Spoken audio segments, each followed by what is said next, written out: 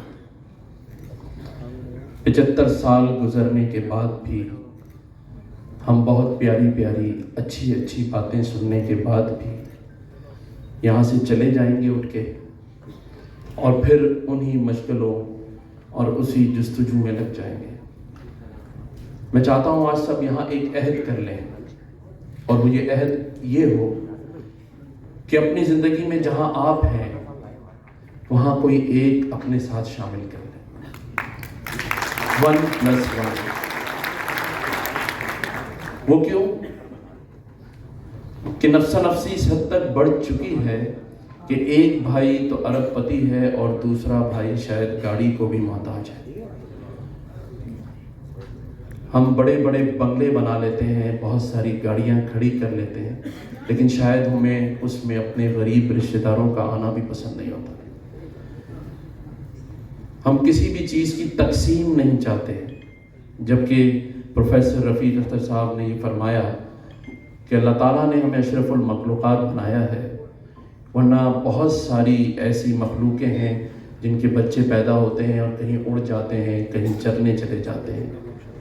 یہ ہم انسان ہیں جس کو اللہ نے یہ بھی کہا کہ وہ یہ فخر کرتا رہتا ہے کہ میں خود کماتا ہوں اور خود خرچ کرتا ہوں، اور ہمارے بچے اور ہماری جائیداد ہمارے ہاتھ میں اللہ نے دی، جس پر ہم فخر کرتے رہتے ہیں. قرآن کی تفسیر ہم نے نہیں پڑھی، شاید اسی وجہ سے بہت ساری چیزوں سے پیچھے رہ گئے. کوشش کی اس منصب پر بیٹھ کر سب سے پہلے اس صوبہ سندھ کے نفاذ میں قرآن کی تفسیر شامل کی جا سکے، اور کر دیا ہے. اللہ کا شکر ہے کہ وہ نفاذ میں شامل ہوگا تاکہ ہم اپنے مذہب سے دور نہ ہوں اور اس کو سمجھ سکیں. عربی میں تو پڑھ لیتے ہیں لیکن ترجمہ بھی پڑھ لیں. جب سے اس منصب کو سنبھالا ہے ایک خوف، ایک ڈر ہے کہ اللہ تعالیٰ حساب تو لے گا. اسی کوشش میں ہے کہ کچھ اچھا ہو جائے. آج پروفیسر صاحب کی موجودگی کا فائدہ اٹھاتے ہوئے ایک سوال ان کے پاس چھوڑ رہا ہوں. میں جانتا ہوں کہ ان کی زبان تاثیر کی ہے، اور یہ جو بات کرتے ہیں وہ ہلکے جو کچھ اس ملک میں کر سکتے ہیں وہ ان کے شاگرد بھی ہیں اور ان کی بات بھی سنتے ہیں. ہمارے لیے خوشی کی بات ہے کہ پروفیسر صاحب اس وقت کراچی میں موجود ہیں. میں صرف 2 باتوں کے پاس آپ کے سامنے رکھوں گا کہ ظلم اور ستم ظرفی دیکھیے کہ اس شہر میں سمندر ہے لیکن ہم پھر بھی پانی کو محتاج ہیں. یہ شہر معیشت چلاتا ہے پورے پاکستان کی سر، لیکن پھر بھی ہم گیس اور بجلی سے محتاج ہیں. کون آگے بڑھ کے 3.5 کروڑ کے شہر کا ہاتھ تھامے گا؟ بے روزگاری بڑھتی جا رہی ہے، اسٹریٹ کرائم بڑھتا جا رہا ہے، مڈل کلاس ختم ہوتی جا رہی ہے. اس شہری لوگ ہیں، شہر میں رہنا جانتے ہیں، سیڑھیاں چڑھ کے پہلا اور دوسرا فلور چڑھتے ہیں. اگر میں یہ کہوں کہ انٹیریئر سندھ میں رہتے ہوتے تو پھر تو چلیں مویشیوں کے دودھ، پانی اور گندم اگا کے زندگی گزار لیتے، لیکن یہ سیڑھیاں چڑھ کے فلیٹ میں رہتے ہیں جب بجلی بھی نہ ہو، نوکری بھی نہ ہو، کوئی ہاتھ تھامنے والا بھی نہ ہو. تو اگر یہ لوگ روڈوں پر آئیں گے تو پھر کیا ہوگا؟ تو میری آپ سے ریکویسٹ ہے کہ آپ جہاں اپنے اور لوگوں کے پاس جب لیکچر دیں یا ان کو سمجھائیں تو یہ بات ضرور کہیے گا کہ ہمیں بہت سارے ایشوز ہیں، بجلی، پانی، گیس، سینسس، ہمیں شمار نہیں کیا جاتا. سندھ پورا ہی بدحالی کا شکار ہو گیا سیلاب کے بعد، لیکن آج بھی شہر کراچی